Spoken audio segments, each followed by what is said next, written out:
What's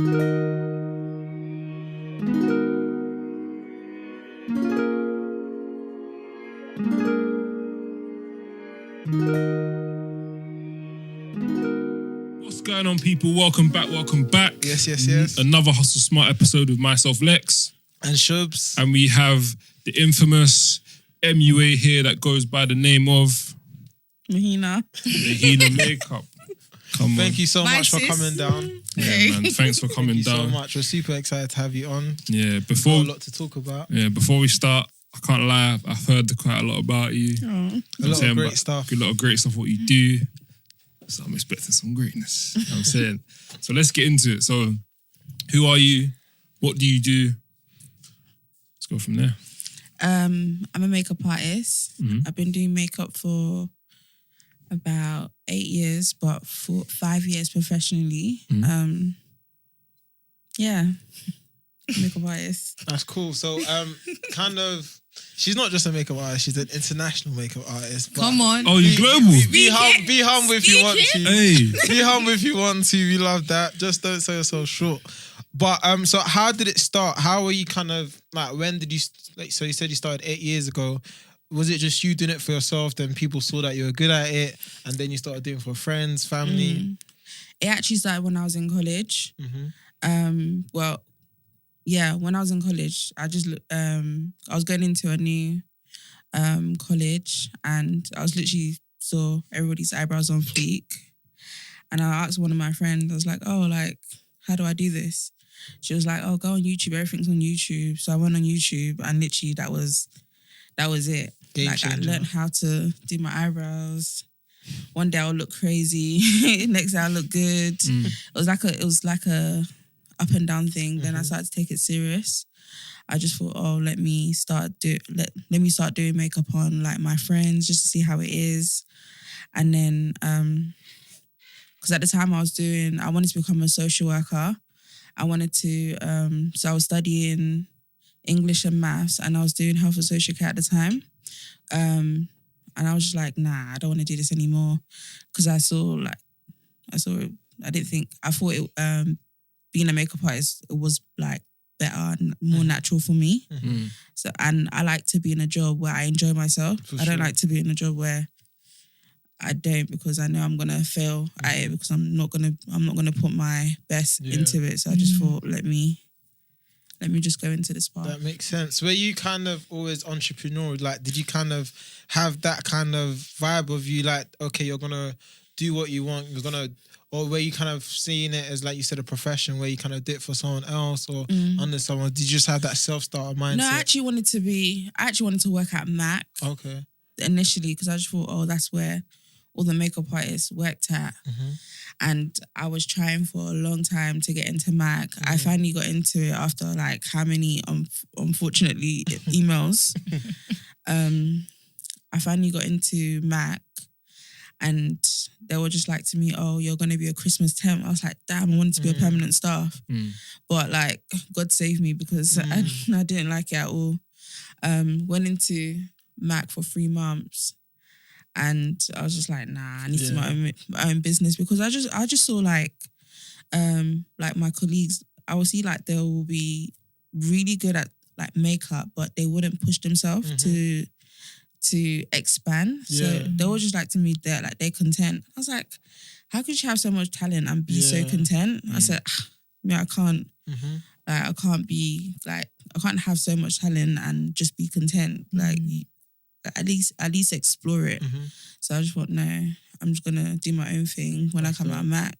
And how did you get? Oh, sorry, I was gonna ask. Like, how did you get the exposure? Because it's like being an MUA in this current climate. Like, there's a lot of MUAs. Do you know what I mean? So it's kind of difficult to kind of make sure that you push out your content or your work. Like, how did you manage to do that with? It's just being me. So like, I was just like posting. Do you know what it is? I was just posting consistently. I was posting 3 times a day, every day, just like making sure that my work is out there. Even though like I didn't get no likes or no thing, I just made sure that I just post that 3 times a day. No, that's really good. Consistency is key. We say it all the time. But how are you kind of able to, from So from Matt to you just saying, I'm going to do my own thing, how are you able to kind of turn it from something you're good at and passionate about to like a proper business, like a profession? Like you said, what did it take? Was there any kind of changes? Did you kind of have to figure out systems, booking systems, or like ways of kind of doing it and still having your social life and stuff like that? How was that switch from, like you said, 8 years ago, then 5 years professionally? So how was that kind of switch? I had no plan. I actually had no plan because I was still young. I literally just went with the flow. So anything that made me felt good or felt like it was the right path, I literally just went. So literally by God's grace. But like things that I actually did, I took myself out the course that I was doing. Because I wanted to go to uni, but I was like, nah, I'm not going to uni. And I went into I went to do a beauty course, and I thought they were going to teach me how to do makeup and that kind of stuff, but they didn't teach me how to do makeup. What did they teach you? They taught me like beauty stuff, like how to like the 5 layers of the skin, all that kind of stuff, like tanning. But I'm actually happy that they taught me like the skin layers, like the actual educational part, because I will say for any upcoming MUAs, it's just always good to analyze like the actual skin, because that's where it starts from. And I didn't have that knowledge, but I really wanted to like go into the college, like learn how to actually apply the makeup, not the whole skin layers, all that kind of stuff. But I was like, oh, I'm already here, so I might as well finish it before, you know, the African parents, you come out this one and you know what to like again, like I was like, no, I have to stick to it. But I did come out with something in the end, but I just kept in. So like that's a good segue onto my next question, because obviously you come across various different types of skin, So how do you ensure, you're actually getting the look that your client wants? And like if they have if they have bad skin, I'm talking about like as in it's mad acne. Yeah, like acne, kind of when you apply the makeup, it's looking a bit like textured. Like, how do you ensure you're kind of getting that good look? Firstly, you just have to have a good primer. Yeah. Like maybe like a smoothing primer. Like I'll try to cover it, but obviously I'm no magician. I'm not a wizard.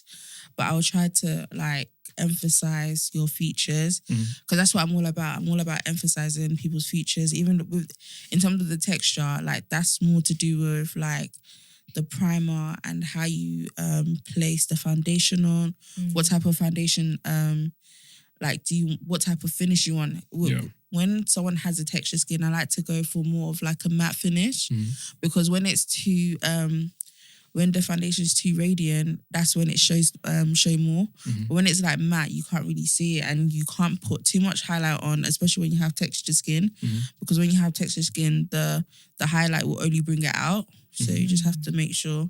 So is it easier? So let's say the person has quite oily skin, right? Is it still achievable to get that matte finish? Yeah. Yeah. Yeah. You just have to use the right products, right primers, and you're good to go. I wanted to ask, so starting out, like I know as an MUA, you're gonna have to cater to so many shades. Like, how did you do it? Like with where did the money come from to buying every single foundation shade? I didn't buy every single foundation shade. I bought like 3 foundation, 1 light, 1 dark, and like one in the middle. Yeah. And I literally mixed them until I got like a close enough shade. Yeah, close enough shades. Then I started to build up my kit. But like every week I'll buy like 1 product. Like if I did 2 bookings a week, like booking wasn't from like when I was starting out. I will make sure like I buy like a product like a week, or at least twice a month, so I'm building my kit consistently. You know, sometimes it could be like a lot, like especially if you're starting out, like if you spend £500 on, but makeup is expensive. On one it thing. is. No, just an example. An example, but still, like I can go to Selfridges, buy 6 products, and it will come up to £200, £600. Like it's expensive. Like Yeah. that's why like people. You Like, guys one- don't know. You Like don't one know. foundation- Thank God we don't know. that. Like what? Like one foundation is £60. Yeah. Like sorry. Nah, that's crazy. So Yeah. how is it kind of starting out, like you said, 2 bookings a week and stuff like that? How are you kind of going about getting clients? Was it a lot of word of mouth, or were you kind of pitching yourself? Do you know it majority was word of mouth, and everything was literally through my social media. I always made sure that what my work spoke for itself. Oh, yeah, Like, yeah. That's it. I just made sure.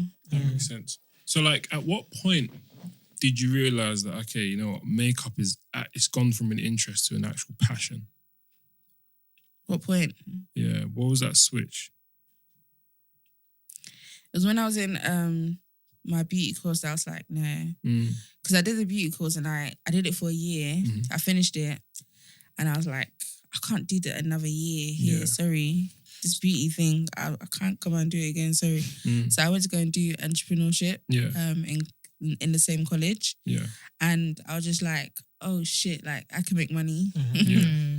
And if I really put my all into this, I can literally make something out of it. So is when I was in That's really good. And like one thing, like, so with all this is like you're also kind of really emphasizing the fact of like education, because like you said, you just kind of started out, but you're also educating yourself as well, not just trying to just freestyle it as well. You can't. So how do you kind of still do courses and stuff like that? Like how do you kind of go around like building your business as you're kind of going with time as well?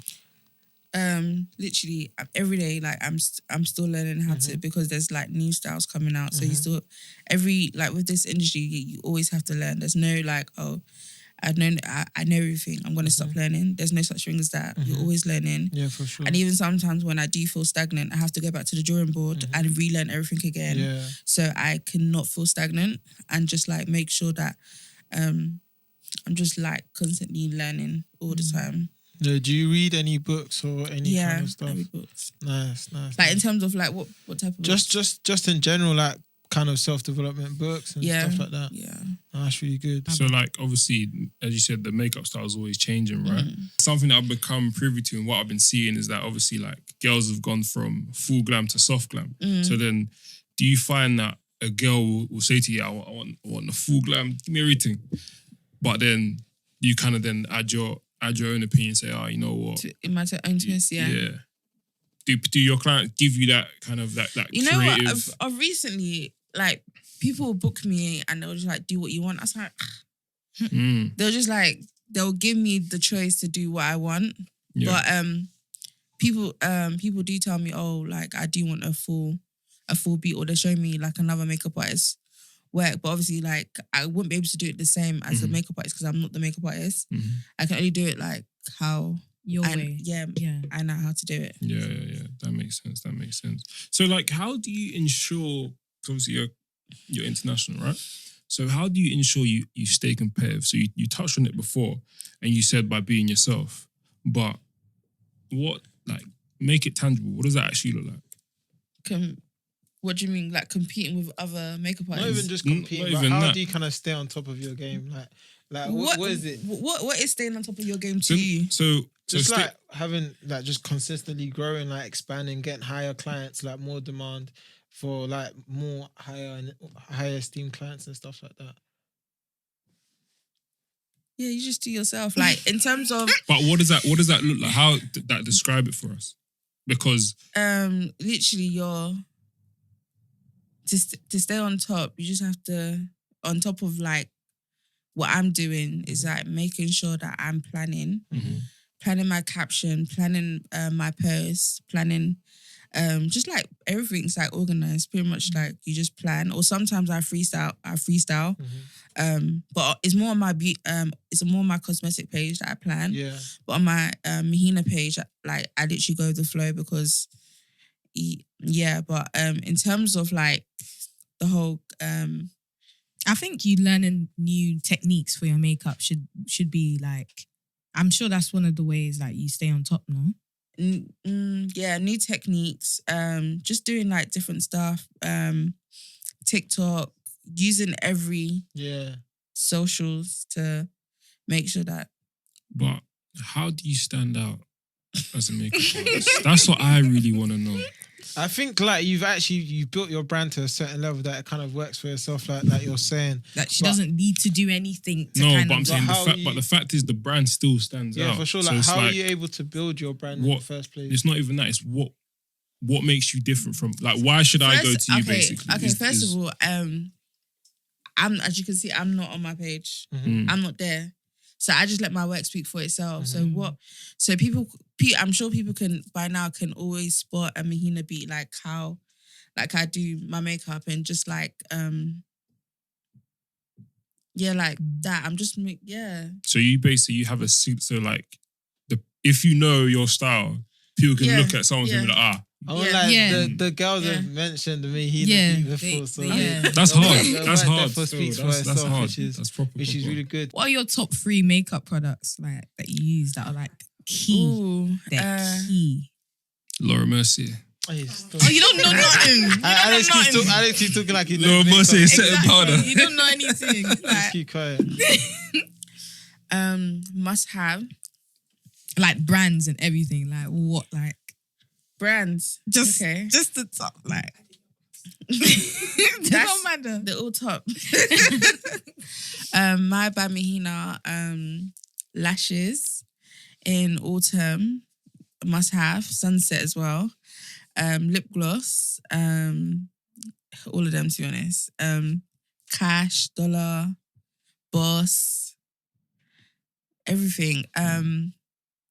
But what I love is the Chanel translucent powder underneath the eyes. It just makes it look completely flawless. Yeah, I've heard of that still. My sister has that one.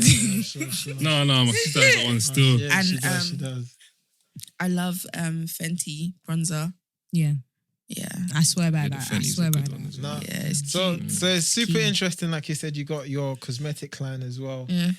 How did that come about? Like, so yeah, you just being as a makeup artist, like you also just seeing you can expand into like products and stuff like that. How did that come about? What was kind of the steps to make it come to life? Like, what did it take? Because you can have an idea, but to actually bring it to life, like, what did it take? It was really, thank God it was like really straightforward. But finding a manufacturer was a bit hard because you need to find the right ingredients for the lip gloss because you just can't, like, if you use any type of lip gloss, it's either gonna make your lips soft or black. Either way. Like the hair shop ones, the clear lip gloss from the hair shop. That one, when you keep putting it on, it makes your lips dehydrated and it makes your lips go darker. But that's why in my product that vitamin E is in there, so it's like to moisturize, just make sure. But the process was I just make sure that I did my research. Constantly just like researching everything and just like going into seeing like people who are like bigger brands like MAC and just like doing research for them, like what's in the ingredients and just like making sure that you're educating yourself like thoroughly throughout what you're bringing out. And yeah. No, that's dope. That's dope. So, like, so you kind of coming up with a cosmetic line and product line, was that also kind of due to the fact that, for example, you're only one person, so you can only do a certain amount of faces? Like, was that kind of part of your plan of expanding, or do you have other plans of expanding as well? For example, a salon or shop or? No, I'm not. Like I don't see me doing a shop only because I see my as a multi-billionaire company, so I really want to push that to be like at its best. So I feel like I will leave the whole shop to someone else, not for me, because I want to create like an empire of like so it's like the next big thing for like black women. I know Fenty's there, but Like something similar like Huda Beauty. Yeah. Yeah. That's hard. Oh, amazing. Do you do it all yourself? Yeah. Everything? Not everything. I have a team. Yeah. Okay. Yeah. So what does your team consist of, and how do you kind of go around choosing the right team as well? With the right team, you have to make it. You have to bring.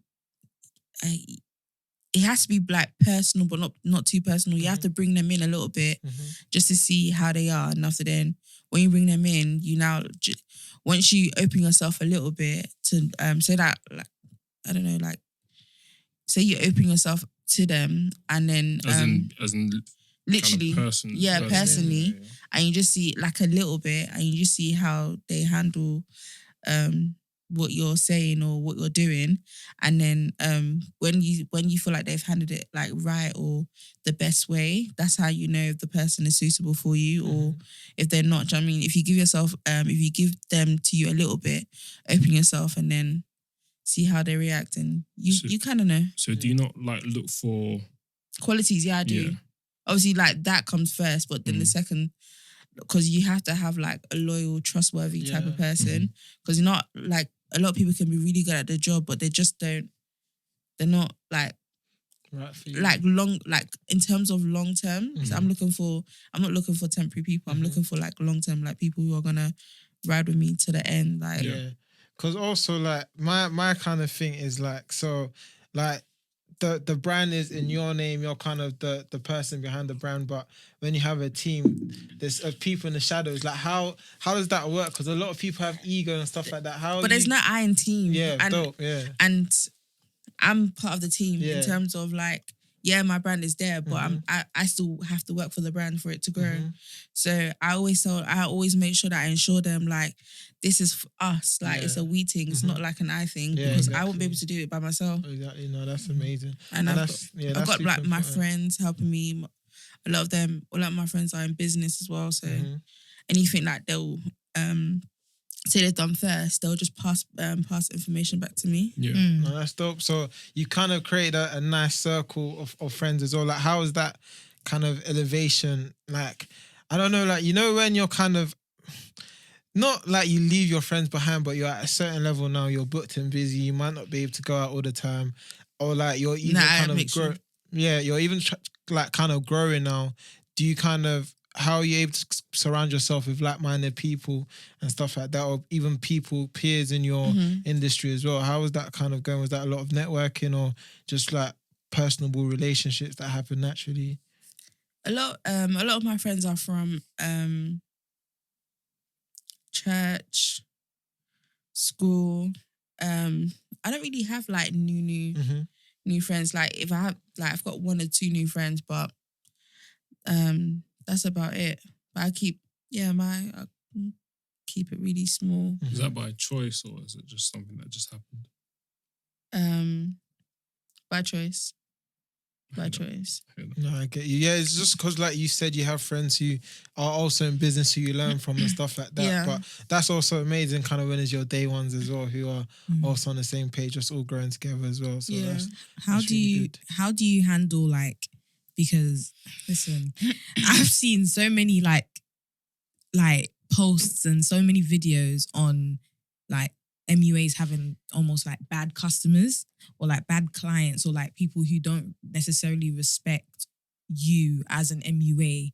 So they kind of just take the piss sometimes. Like, how are you able to handle that kind of, like, have you ever had it? And if so, how are you able to handle it? Yeah, I've had loads of them, but you just have to adjust. Are you able to give us an example of one? Obviously not stating no names. No, because it's mad.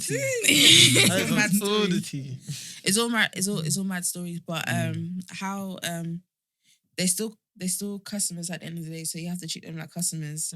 And obviously, you know how they're just saying like customers are always right, but I always like to make sure that that they know exactly like what it is. Like I'm not trying to be rude. I'm not trying to be your friend. I'm just trying to give you a service. And if you are being rude, I'm not going to be rude back. I'm just going to go through the normal way of just like, I apologize about what happened or whatever the situation. I'm just always making sure that I'm always apologetic, because you just don't want any issues, because I don't know. I feel like some clients are a bit crazy and they always want to try and make you bring out another side to you that it doesn't need to come out, and especially if they're not your friend. So why do you need to show them that side? Yeah, it doesn't make sense, especially because it's even though it is personal, but it's not personal at the end of the day. You have to have tough skin, right? Yeah, so and plus I'm Nigerian, so how tough would it get? Yeah, for sure. sure. No, it's true, because I've seen like a lot of things on just social media with just like not even just makeup artists, but just like service people, providers. just people even that do hair, like just getting mad backlash and they just take it mad personal and they just react rather than actually pausing, showing empathy. Yeah, that's one thing that I had to learn, like during this in the industry, that I can't take anything personal because if they are not doing it to you, like they also have their own personal problems. Yeah. So does everybody here. Like we all have their own personal problems. So you can't take anything personal. And if you started with business with them, just know, like there's like, even if you're going to be friends, it's nice, but if they now go into if there's a situation, it's always gonna be that initial like first that first time when you met, if it's business, it will always gonna fall back to business. So even though if you guys have grown into being friends, but the first initial stage was like, oh, business, so you have to always make sure that you don't take it personal when if you like, it's just crazy. You can't take anything personal. I get you.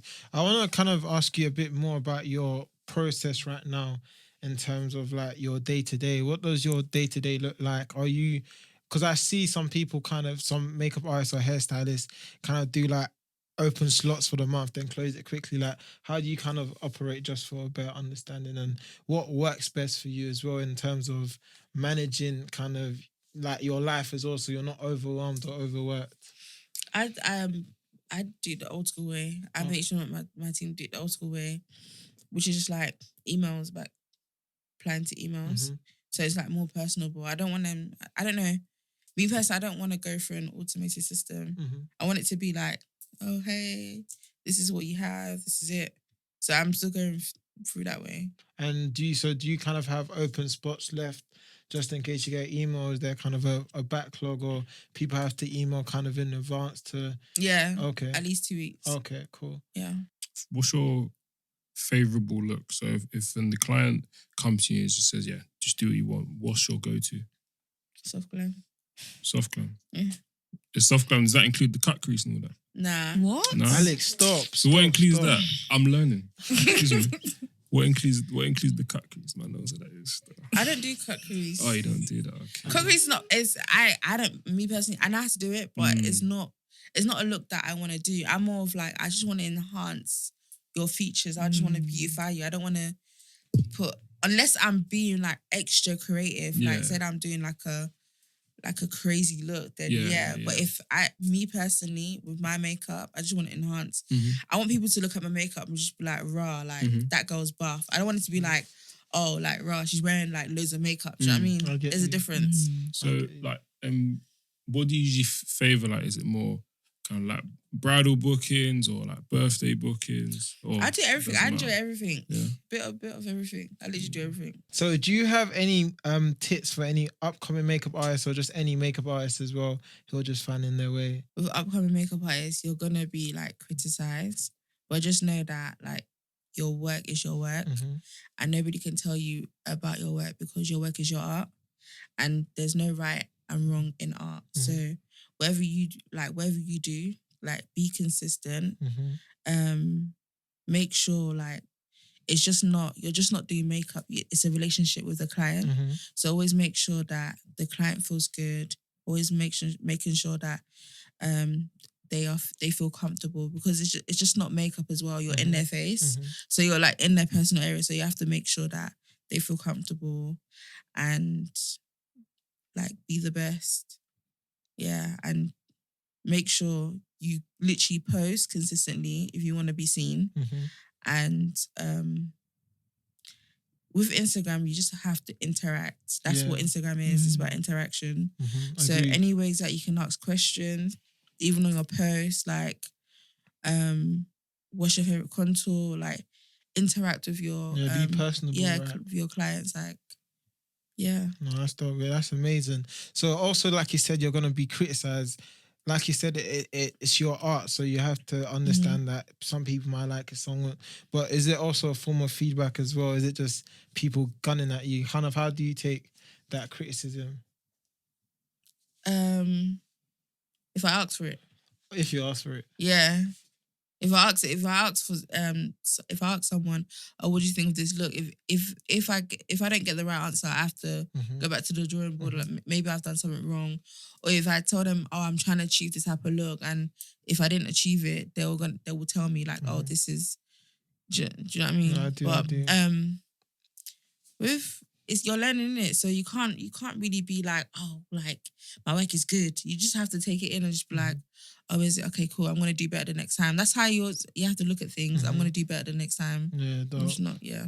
It seems like you take it kind of easy on yourself because like it could be so much pressure if you know what I mean. So, I don't take it easy on myself. Nope. I get you. Sorry, I was going to ask you, how did you land like your first international client? Like I saw you did makeup for I forgot. I think it's Nikki Baby or like from Love and Hip Hop. You did Jordyn Woods. How did you get to that level? Like how did you get to that stage? Like to go to America, like or them coming here? They came here. Yeah. They actually emailed me. Personally or like through personally. Wow. Majority of that's big business, by the way. I can't just let that one go. Majority of my clients have like either DM'd me or emailed me to be a part of their team or to work on their team. But yeah, it's like literally, they reach out to me. When you say work on their team, is it so if they're about for like a week or two? Yeah, they'll always ask me like, so for example, like Justin Sky, every time she's in London, I always do her makeup. Like they always tell me like a week in, oh yeah, I'm coming, make sure this is the day. So they have a whole plan. Yeah. How do you kind of keep that relationship going? Like obviously you see them, but for them to come back to you and keep coming back to you, how is it like you said, just being personable, keeping them comfortable? Just make sure you give them an experience that they have to come back and make sure like, you know, I need this girl. Even say if my work wasn't that great, but it's the way you make them feel. If you make them feel like shit, even if your work could be, you could be the best, but if you make them feel like shit, they ain't gonna come back. For sure. Exactly. When you go into like simple like stores, even if someone makes you feel shit or the whole customer is like, I'm not going back to that place. Yeah. That place is rubbish. Let me go. Like they'll say, are you the only one here? So for real. So you just have to make sure that the experience that you give them. Yeah, no, that's really good. So with the experience as well, does that come with being easy to work with, easy to book, or just like giving them the whole glam look where they're super, super happy with you, or is it just a whole holistic thing? Yeah, it's everything. Okay. The makeup, personable, just like being normal, because especially when you're working with celebrities, they don't want to be. They don't want you to be fan. I know, and they don't really want you to do that. It's like just be normal, like be yourself. Like they're human too. So I don't know how I act around Jordyn Woods, but really, you know, you get a load of this guy. I know. So we gotta edit that one. Nah, keep that in, bro. It's off brand. It's off brand. It's off brand. What I was gonna say was who has been like one of I don't know if I want to ask this, but who has been one of your favorite like celebs to work with? Like one of your fave, like she's just a delight. I don't know. Huh? Or he's just a delight as well. Yeah. Too. Saweetie. Yeah. Saweetie. Yeah. Yeah. Saweetie, Quaver's girl. Well, the rapper. Icy girl. Yeah. He doesn't. You don't know. Yeah. Why? She's like real sweet and she's cool. How ironic. Like she. Oh, no one got the pun. Yeah. Yeah. Sorry. Shut up, man. Sorry, I didn't catch that. But. Sweetie. Sweetie says, "Oh yeah, she's real sweet." Oh, I'm dead. Yeah, so happy. Look at him. But yeah, so she's yeah. Was that when she came to London as well? She hit you up. So have you ever travelled there, like America? Yeah, to work with. We did. I travelled there twice. To work on a shoot with a hair company, and then another time to work on XXL magazine. Dope. Okay. Hard. With Steph. Oh, sick. I got a question. So, how do you kind of go around your pricing? So this is one thing that I feel like service providers struggle with, or just anyone. Like, how are you kind of able to justify your price? Like, what was it like charging your first like 4 figures, 5 figures, or whatever it is to a client? Because you could be like, I'm just doing makeup for these guys, and it's a natural skill to you, but you got to understand like who you're doing the makeup for, your time, and kind of you progressing to a certain level where like, I can't do a makeup for this amount of money because it's not worth my time. How are you kind of able to go around the pricing? Because I feel like even I've struggled with pricing for clients and stuff like that. When I was starting, I asked loads of makeup artists. Yeah, I use fake emails too. And I ain't embarrassed because only because I know they're not gonna answer me, so I had to. But that's only at the start. Just to kind of a sounding board. Please. A sounding board of kind of what's out there in the market and stuff like that. Yeah, no, I ask around, but a lot of MUAs come to ask me, and I just give them an actual price, and after that I just advise them like whatever, like if you're uncomfortable, if you feel like my price is a bit too high for you, you can always nudge it back down to how you feel, but just don't go under this type of price because you're selling yourself short. Yeah, so I always advise MUAs who ask me. Yeah, were you ever uncomfortable charging a certain price? Of course. Yeah. Why though? Of course. I feel like that. I see it as my rationale is completely different. Like, it's like, why should you struggle if you believe in your art and what you do? You know you believe, but then charge it. Maybe because I went from doing like loads of like Nigerians. I was doing like the Nigerian people, like the whole party kind of. I wasn't by the side doing like people, but I was like going to their houses and doing their makeup. And sometimes they'll make you feel like shit, like, oh, why are you charging £50? Like, you should be I should be giving you £40. Like, always trying to shortchange me. Yeah, for sure. So when it was time to level up, I didn't know how to level up in terms of like the pricing because I felt so insecure because they kept on questioning me, like why am I charging this much? So I only became more insecure. So when it was time for me to up my price, like because now it wasn't making sense, I had to up my price. Like I was still feeling uncomfortable. Sometimes I would just send the price and I'll close it out. Yeah, for sure. I was like, nah. I've been there. Yeah, I'm there. I get you. But what kind of changed? But have you like when you're offering a service, Alex? It's not very a service, but certain products is different. It's not different. If people don't want it, they'll just go elsewhere. But if you've been in conversation with someone and now is the time to talk price, and you're like, can I tell them I charged minimum this price? Like, you know what I mean? It's kind of uncomfortable. How are you kind of able to change your mind or build that confidence that, yeah, you know what, I'm able to say this price and not blink, if you know what I mean? You have to realize that you're actually lit and you just be like, nah, I can't be shortchanging myself because that means I'll be disrespecting God. I don't want to be disrespecting God, right? So let me just be... I got. Do it with your chest. No, for real. And I guess it's also kind of being prepared to lose that sale in a sense. Like if it's not worth that price. Yeah, there's sometimes like if they don't want to pay, it's fine. At least someone has always told me, like, if someone doesn't want to pay, someone else will pay. Yeah, do you know what I mean? Yeah. Like somebody else will actually pay. And that person is just filling up the spot with less money. So. Yeah, that's one thing I clock. Like if somebody goes, like, another door will open, like, who said that you're the finishing line? Because it burns when you're selling yourself short. No, but it's true. Was what? Who said you're the finishing line? Like, wow. Hello, hi. I got a question, like, who inspires you? Makeup artists. No, just in general. Like, who inspires you? And makeup artists too. Where does your drive come from as well? Beyonce. Queen B. Yeah, I'm a beehive. Yeah, no, I just love her strength. Just like, she's just so hardworking and she's lit. Just Beyonce. Anyone else? But what about MUAs? There's a lot of MUAs. When I was growing up, I really looked at, you know, Jenny, Beat by JJ. Beat by JJ. Obviously, she was the hot on YouTube. I got 2 sisters, man. I heard of these names, man. I have 3 sisters as well, bro. Stop making. Sorry, making for the fans. I've heard of these names. Right. OTS. In the beginning, the beginning, but she still inspires me.